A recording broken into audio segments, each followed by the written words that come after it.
पानी लिन आएको छु साथी। घाम चाहिँ झुल्किन खोजिरहेको छ साथीहरू, अनि म चाहिँ आएर अब पानी भर्छु ल।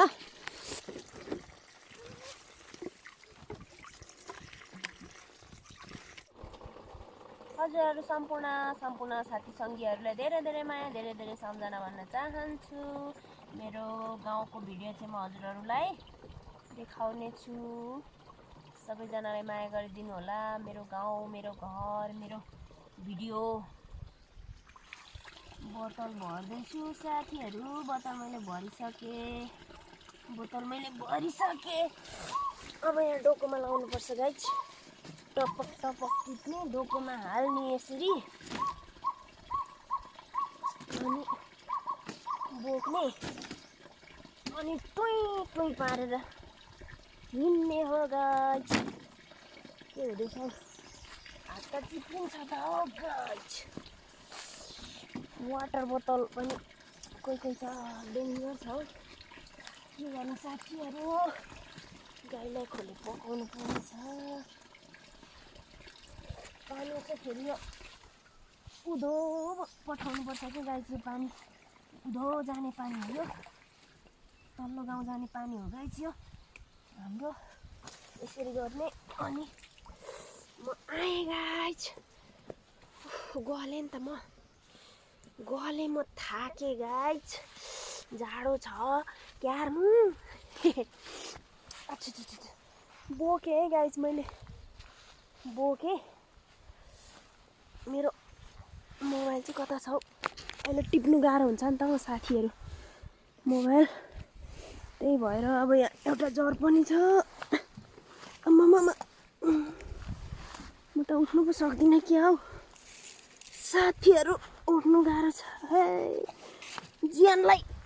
टेरिलु म उठेँ, लाग्यो है साथीहरू। यस्तो भएर बाटो फेरि यस्तो छ कि जम्पिङ हान्न नि सकिन्न, अब नाग्न नि सकिन्छ कि सकिन्न भन्ने कुरो पो छ त हौ। नाग्न नि सकिन्छ कि सकिन्न भन्ने।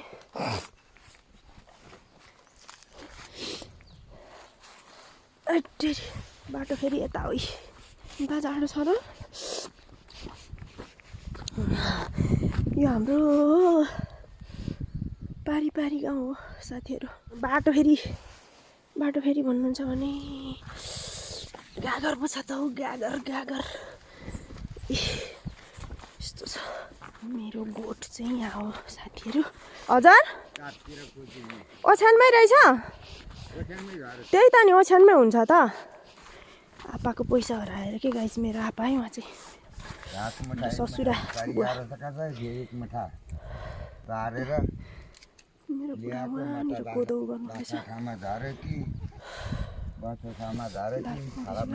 कान्छो सोल्टी यता हुनुहुन्छ है साथीहरू। के गर्नु, कान्छो सोल्टीलाई नि गाह्रो छ त।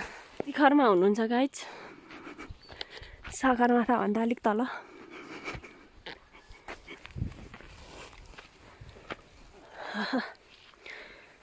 हाम्रो कोदो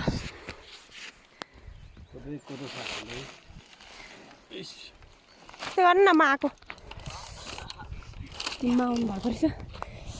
अब यहाँ धोक्रो बोकेर झलेको है गाई छ हामी त। पुचेको टर्न हो गाई चाहिँ। अब फेरि धोक्रोमा कोदो भर्ने। कोदो सुकाएको छु।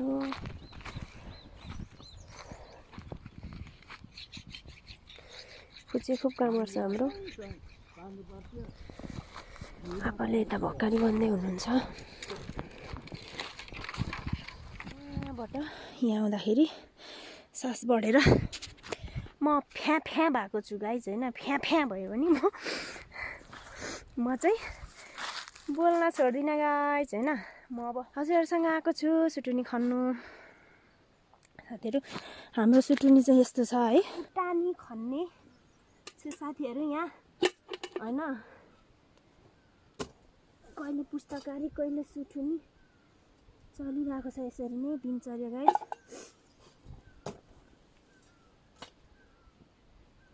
खासै ठुलो त छैन सुटुनीहरू गाइज, यस्तै हो। तन्द्राङ तुनु तर पनि यसो भन्नु त पर्यो गाइज पुग्यो गाइज पुग्यो सुटुनी कुङले बाँध्दा सुटुनी पुग्यो आजलाई यति भए सुटुनी उसिन्नु पर्यो गाइज म आफै पसिजान्छु जस्तो छ अघिल्लोमा गाइज गाह्रो छ गाइज मलाई भर्खर घाम झुल्किनु खोज्दैछ गाइज 9 बजिसक्यो पर्ने हो साथीहरू यहाँ सुटुनी चाहिँ पाक्यो है गाइज मेरो फुच्चे छोरा यहाँ छ हाई भन् भाइ हाई नमस्ते भन् म मौसम भन् चामलिङ भन् हर्सुङ्गे पनि भन् त हर्सुङ्गे होइन त अन्त दुध तताउँदैछ है गाइजहरू म चाहिँ झ्याम पारेर हामी चाहिँ दुध र सुटुनी मुर्याउने वाला छौँ है गाइज यता उकाउनु हुँदैछ यता हाम्रो आपाले मुर्राइसक्नु भयो अनि यता छोराले मुर्राउनु बाँकी छ गाइज हाम्रो यस्तै छ के गर्दैछ है गाइज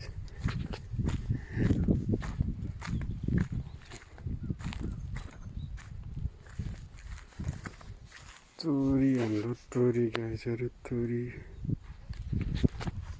हेर्नुहोस् गाइजहरू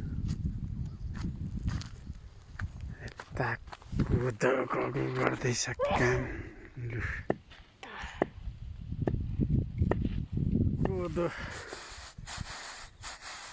कोदो नि भन्दैछ कचारीमा गाइज वासिम बनाउनु पर्ने छ त्यही भएर चाहिँ मैले चाहिँ कोदो केलाइपुली गर्दैछु गाइज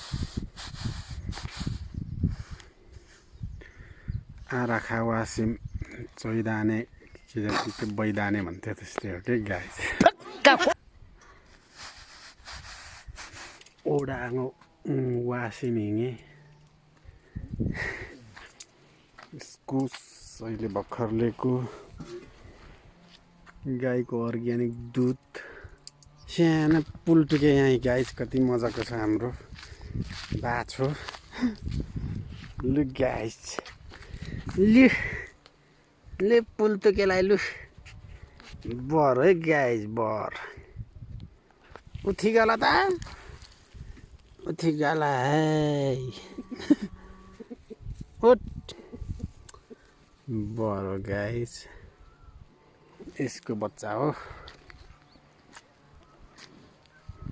यसको बच्चा हो त्यो टोबिहाल्छ गाइजहरू घाँस केही छैन है कोदो रोपेर नरुवा खाइसक्यो यहाँ छ है नरुवा आमामा केही पो देखिँदैन रहेछ त अँध्यारो त अँध्यारो